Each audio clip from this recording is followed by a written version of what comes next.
A single photo can turn someone into an online sensation, but it can also push people into places where one mistake means there's no way back. Over the last decade, social media has driven hikers to cliff edges, icy ridges, and remote mountain peaks, all for the perfect shot. Most return home with stunning pictures, but one woman would never make it back. In January 2019, winter conditions in Taiwan's central mountains were already severe. Most people picture Taiwan as a hot coastal place, but the center of the island is a different world. The mountains rise sharply, and the tallest peak, Yushan, also known as Jade Mountain, stands at nearly 13,000 feet. At that elevation, the weather changes quickly. Temperatures drop far below freezing, snow piles up on the trails, and ice stays frozen on shaded rocks even in daylight. Fog can sweep into entire valleys in minutes, covering ridges that looked clear and safe only an hour earlier. These conditions make Yushan one of the toughest and most dangerous mountains to hike in winter. The terrain is steep, the drop-offs are sharp, and long stretches of the trail are fully exposed to the wind. Snow can hide cracks in the ground, and ice forms on rocks that look dry from a distance. Even the most experienced hikers can't predict every weak spot. A section that feels solid under one person can collapse under another. Rescue workers warn hikers every year that proper gear isn't a guarantee of safety. Crampons, ropes, and warm clothing help, but none of them matter if someone slips in the wrong place or loses visibility in thick fog. A small mistake,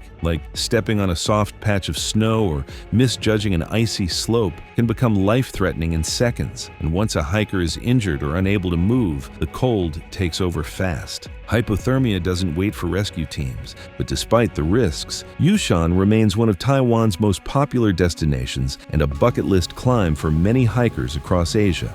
On clear days, the views from the ridges reach across huge valleys, and the sunlight reflects off the snow-covered peaks in a way that feels unreal. The trail cuts through thick forests, narrow stone paths, and exposed cliff sections where the clouds drift below your feet. Reaching the summit, especially at sunrise, is often described as a once-in-a-lifetime experience. Even with the dangers, people return year after year because Yushan offers something rare, a challenging climb paired with incredible beauty and the feeling of standing on the highest point in Taiwan. One of the hikers drawn to Yushan was a 36-year-old woman named Gigi Wu. Long before anyone recognized her online, she already felt at home outdoors. She grew up in central Taiwan, in an area surrounded by hills, small trails, and quiet forest paths. Her family often spent their weekends outside, and relatives later said she was the type of child who preferred exploring to staying indoors. Nothing extreme, just simple moments like walking through wooded paths, playing near rivers, and getting used to different kinds of weather. Those early experiences made nature feel familiar to her long before she started climbing harder mountains. As she grew older, those simple childhood walks turned into something she actively sought out. By her early 20s, she finally had the freedom to plan her own weekends. With a bit of savings and more control over her schedule, she started hiking seriously instead of just following along with family trips. She began with Taiwan's mid-level mountains, popular spots like Heiwanshan, Alishan, and Taipingshan. These weren't the highest peaks, but they were the perfect training ground. The trails were manageable but still challenging enough to teach her important lessons. On some hikes, she'd start in warm, humid forests and finish in strong, cold winds at the summit. Other times, clear skies would suddenly shift to fog, and she'd see how fast visibility could drop. She learned how long climbs drained energy, how weather changed within minutes, and how different a mountain felt once she moved above the tree line. These early hikes shaped her understanding of the outdoors. They taught her that mountains weren't just tall hills, they were unpredictable places where conditions shifted faster than anyone expected. And instead of being intimidated by that, she became even more drawn to it. Each hike made her want to go a little higher, stay out a little longer, and test herself on tougher terrain. At first, she joined co-workers or small hiking groups she found online. Through these groups, she met more experienced hikers who had already tackled many of Taiwan's major peaks. They showed her the basics, how to pack the right way, how to keep a steady pace on long climbs, how to stay calm when fog covered the trail, and how to read signs in the terrain. One older climber who later mentored her said she learned faster than most beginners because she paid close attention, asked clear questions, and practiced until each skill became second nature. Before long, she wanted bigger challenges. Her first major summit was Jade Mountain's western route. Even though she didn't climb it in winter, the thin air and steep sections made her realize how demanding high-altitude hiking could be. Instead of scaring her, it motivated her. She went home exhausted but excited for more. From then on, she planned harder and longer hikes, slowly building her skills with every route. Her move into winter mountaineering happened gradually. She joined groups that specialized in cold weather climbs and learned how to walk safely on ice, how to use crampons and an ice axe, and how to test snow layers to avoid hidden gaps. She learned to watch the sky for weather changes and to judge how much time she had before a storm rolled in. Winter climbing wasn't glamorous. It was slow, tiring, and required constant focus, but she liked the discipline it demanded. By her early 30s, she'd climbed many of Taiwan's major peaks in all kinds of weather. That was when she set her next big goal, completing Taiwan's 100 peaks, a list of the country's highest and most challenging mountains. Many hikers spend a decade or more working through it. For her, it wasn't about bragging or trying to impress anyone. It was simply the next step she wanted to take. She kept notebooks from every climb, writing down where the snow was deep, where winds shifted suddenly, which ridges were exposed, and which sections disappeared into fog. Those notes helped her plan future routes and avoid repeating dangerous mistakes. By the time her bikini photos began attracting attention online, she had already climbed far more mountains than most people realized. The attention came later. Her real foundation, years of practice, steady preparation, and learning from older hikers, was already built long before social media found her. Even after she became known online, she continued climbing the same way she always had, quietly,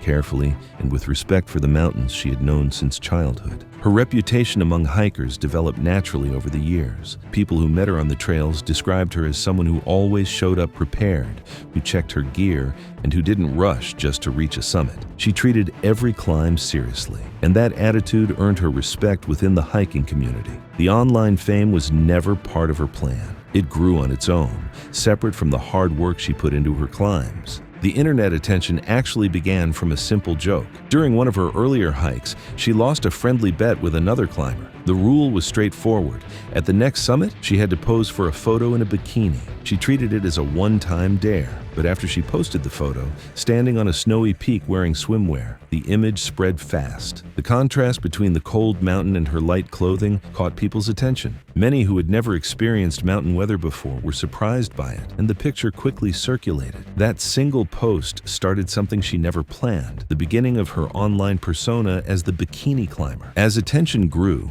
Gigi found herself in a position she had never planned for. Instead of shying away, she handled the sudden fame in a calm, almost practical manner. She didn't shift her personality or exaggerate the idea for publicity. Instead, she leaned into the lighthearted spirit of the original bet. She started carrying a small bag of bikinis during her trips. Not dozens, just 2 or 3 that she rotated depending on the weather and comfort. Each summit photo became part of a pattern, something her online followers recognized immediately. She did not treat these photos as stunts. They were brief moments at the end of challenging climbs that she had already completed using standard mountaineering skills and equipment. Behind the scenes, she remained focused on her actual goal, completing Taiwan's 100 peaks, a list of the country's highest and most demanding summits. That mission mattered far more to her than the bikini photos ever did. She trained constantly, planned multi-day routes, and kept detailed notes. The attention online never changed how she climbed. She continued using insulated layers, crampons, ropes, and navigation tools. The bikini images were only small snapshots of her journey, not the purpose of it.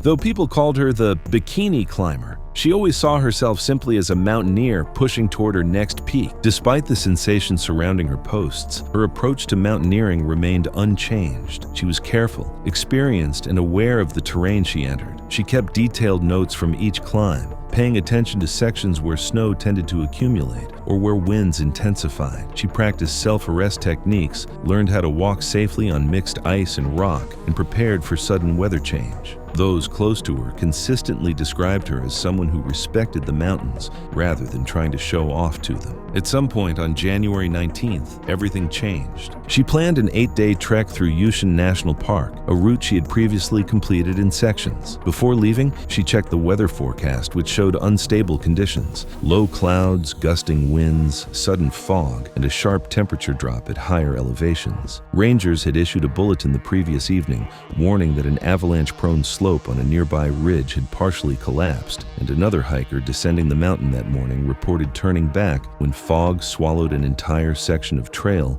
without warning. These weren't unusual for Taiwan's winter mountains, but they were the kind of early signs experienced hikers watch closely. Even so, nothing in her preparation suggested she took the conditions lightly. She set out with a full winter pack, including thermal layers, several days of food, crampons, navigation tools, gloves, a satellite phone, and safety equipment. Her route selection and gear matched standard winter mountaineering practice. She had navigated similar conditions before, and most hikers who knew her said she would have adjusted her pace if the weather shifted. The exact moment of her fall remains unknown. Investigators later reconstructed the likely scenario using disturbed snow, scrape marks, and the coordinates she transmitted during her emergency call. At some point on January 19th, she stepped onto an unstable patch of snow, a section where the surface looked firm but concealed a hollow gap beneath. The crust collapsed and she fell an estimated 60 to 100 feet into a ravine, coming to rest on a narrow ledge between two steep rock walls. Even an uninjured climber would have struggled to escape. For someone injured, the location was inescapable. Despite the trauma, she managed to reach her satellite phone and call a close friend. She said she couldn't move the lower half of her body and gave her coordinates. Her friend later told reporters that her voice was weakening as the call went on. After that, she stopped responding. As her friend alerted authorities, a few hikers lower on the mountain reported hearing the distant sound of a helicopter attempting a test ascent before turning away, an early sign that the weather was closing in fast. Rescue teams mobilized immediately. The first plan was a helicopter extraction, but as crews prepared to lift off, clouds thickened and winds swept across the ridge. Visibility dropped until pilots could no longer distinguish the terrain. In the mountains, even a minor miscalculation can be fatal for both the stranded hiker and the rescue team. The aircraft was grounded and ground teams were sent in on foot. By the time rescuers reached the ravine, about 48 hours after her distress call, the temperature had dropped even further. A cold front had swept over the central mountain range. Snow clung to the ravine walls, and visibility shifted with each gust of wind. They found her gear first, scattered along the ledge. A few feet away, they found her body exactly where the investigators believed she had landed. There were no footprints, no signs she had crawled for shelter, and no disturbed snow around her. Everything suggested she had remained immobile until hypothermia overtook her during the first night. Because helicopter conditions remained unsafe inside the ravine, rescuers secured her body and transported her carefully to a wider clearing. Hours later, when conditions finally improved, a helicopter managed to lift her from the mountain. Authorities later stated that the cause of death was hypothermia, compounded by trauma from the fall that prevented her from moving to safety. The official report concluded that even with her experience, equipment, and immediate distress call, the combination of unstable terrain, severe weather, and rescue delays created a situation no one could have survived. Her death sparked widespread discussions. Some criticized the risks of solo winter hiking, while others questioned whether emergency systems could adapt to increasingly unpredictable weather patterns. But those who knew her emphasized that she respected the mountains deeply. She prepared thoroughly, accepted the risks knowingly, and understood how quickly conditions could turn. On that day, however, the mountain offered no margin for error. Gigi's death sparked a wide range of reactions across Taiwan and beyond. Within hours, outdoor communities, news outlets, and social media users began debating what had happened and its implications.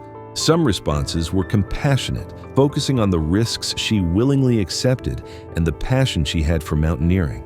Many hikers praised her dedication, her discipline, and her ability to push herself through difficult routes year after year.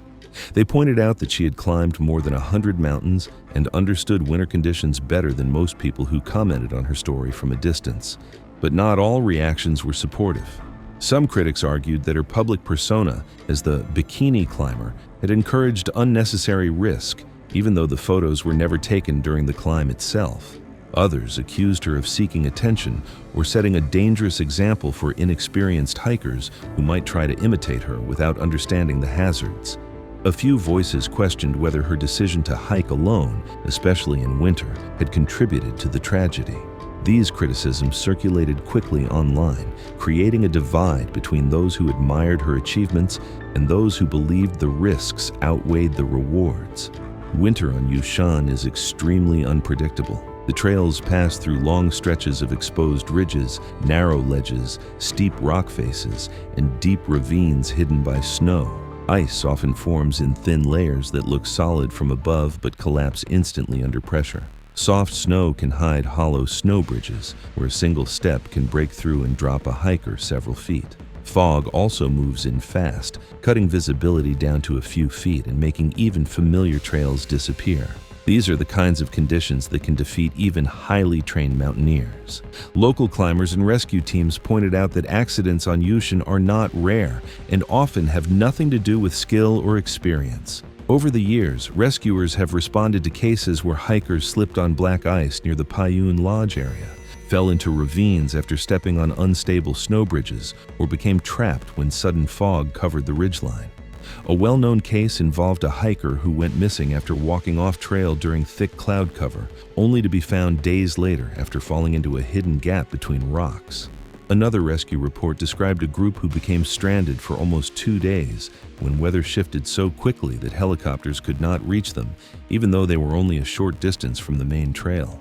These incidents all share the same pattern. The mountain's terrain and weather change faster than humans can react. That same combination, unstable winter ground, a hidden drop, and weather conditions that grounded rescue helicopters, played a major role in Gigi's accident.